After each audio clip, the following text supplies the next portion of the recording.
Welcome to Take 5, your 5-minute inspirational message from Solid Rock Drogheda.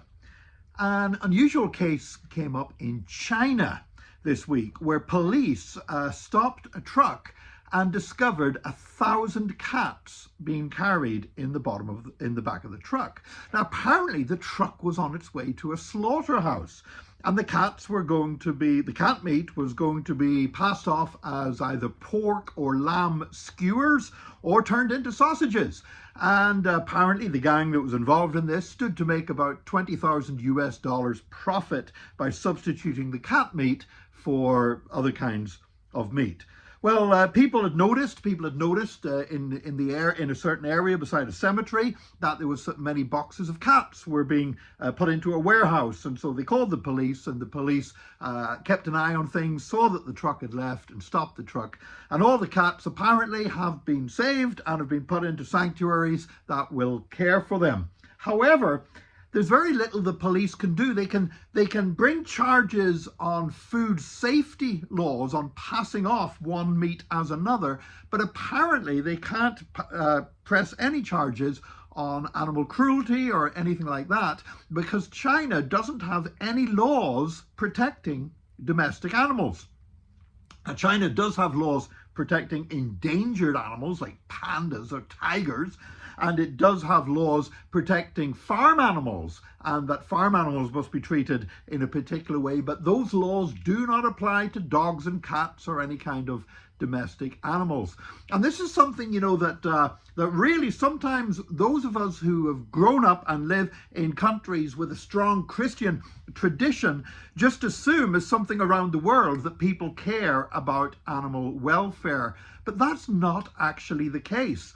In fact, for most of the human race, there's been very little concept of animal welfare whatsoever. It was developed by Christians. In fact, the first animal welfare organization in the world, what's now the RSPCA, one of the founders of that organization was William Wilberforce. Yes, that William Wilberforce, the William Wilberforce who is so instrumental in the abolition of slavery.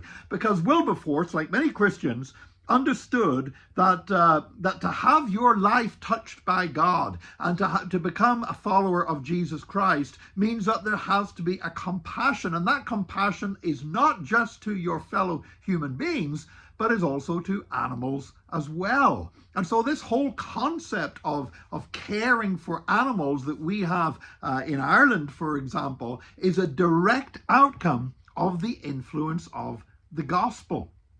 But of course, in many parts of the world where there has not been such a Christian influence, there's not the same feelings about animal welfare. You see, the gospel is something that should touch all of our lives.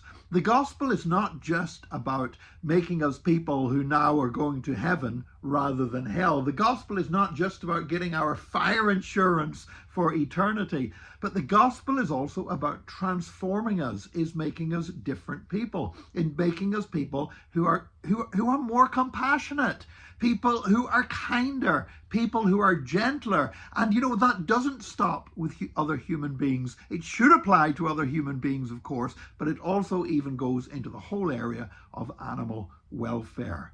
And I thank God that more and more Christians are beginning to understand that if we are followers of Christ, that has to affect every single area of our lives. We cannot go to church and listen to the gospel and even preach the gospel and still be cruel in other areas of our lives. That doesn't match up. There's got to be a consistency in our lives because of Jesus Christ.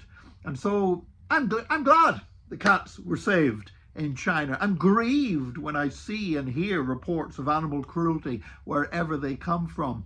But I know that the answer to the problems of this world, not only the problems of our souls, not only the problems to do with our eternal salvation, but the answer to the problems of this world is the gospel of Jesus Christ, because Jesus is the answer.